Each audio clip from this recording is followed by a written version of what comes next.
Kozhikode Naduvannur government higher secondary സ്കൂളിൽ 2 വിദ്യാർത്ഥികൾ റാഗിംഗിനിരയായതായി പരാതി. +1 കൊമേഴ്സ് വിദ്യാർത്ഥികളാണ് മുതിർന്ന വിദ്യാർത്ഥികളുടെ റാഗിംഗിനിരയായത്. സ്കൂൾ അധികൃതർ പോലീസിൽ പരാതി നൽകി. അവനെ അടിച്ച് തള്ളിയിട്ട് പുറത്ത് ഷർട്ട് കീറിയിട്ട് ഒരു വലിയൊരു മുറിവുണ്ട്. പിന്നെ ഇവനെ കൈകൊണ്ട് ഇടിച്ചതാണെന്നാ പറഞ്ഞത്. കണ്ണിന് നല്ല പരിക്കുണ്ട്.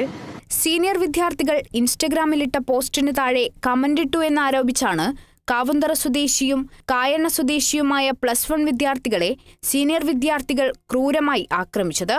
കാവുന്തറ സ്വദേശിയുടെ കണ്ണിനും കായണ്ണ സ്വദേശിയുടെ പുറത്തുമാണ് പരിക്കേറ്റത്.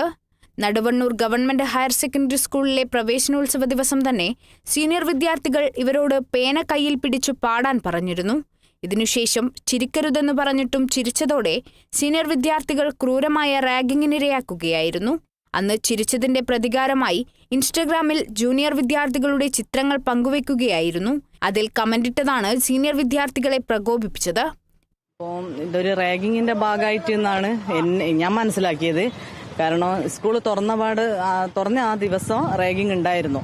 പിന്നെ ഇവർ ഇൻസ്റ്റാഗ്രാമിൽ ഇവന്റെ ഷർട്ട് കൈ താത്തിയിട്ടൊക്കെ ഫോട്ടോ ഒക്കെ പോസ്റ്റ് ചെയ്തിരുന്നു. അത് ഞാൻ അറിഞ്ഞില്ല, ഞാൻ പിന്നെയാണ് അറിഞ്ഞത്. ഇന്നലെ ഈ സ്കൂൾ ഉച്ചഭക്ഷണ സമയത്ത് പുറത്തു പോയി വരുമ്പം ഇവനെ വേറൊരു കുട്ടീനെ വിട്ടിട്ട് +2കാർ ഇവനെ വിളിപ്പിച്ചതാണ്. നല്ല രീതിയിലുള്ള ഒരു പരിക്കാണ് പറ്റിയത്.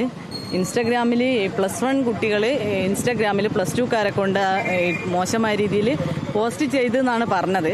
പക്ഷേ ഇവരങ്ങനെ ഒരു പോസ്റ്റ് ഇട്ടിട്ടില്ല. ഇനി അതിനു മുമ്പുള്ള കൈ തെളിവുണ്ടാവുമല്ലോ. അവർക്ക് ഏത് രീതിയിൽ വേണമെങ്കിലും ഞങ്ങൾ കേസുമായിട്ട് മുന്നോട്ട് പോകാൻ തന്നെ തീരുമാനിച്ചതാണ്. സംഭവത്തിൽ കർശന നടപടി വേണമെന്നാണ് റാഗിങ്ങിനിരയായ കുട്ടികളുടെ രക്ഷിതാക്കൾ ആവശ്യപ്പെടുന്നത്. റാഗിംഗ് സംബന്ധിച്ച് ബാലുശ്ശേരി പോലീസ് സ്റ്റേഷനിൽ പരാതി നൽകിയതായി Naduvannur government higher secondary school principal EK Shamini അറിയിച്ചു. Kerala vision news, Kozhikode.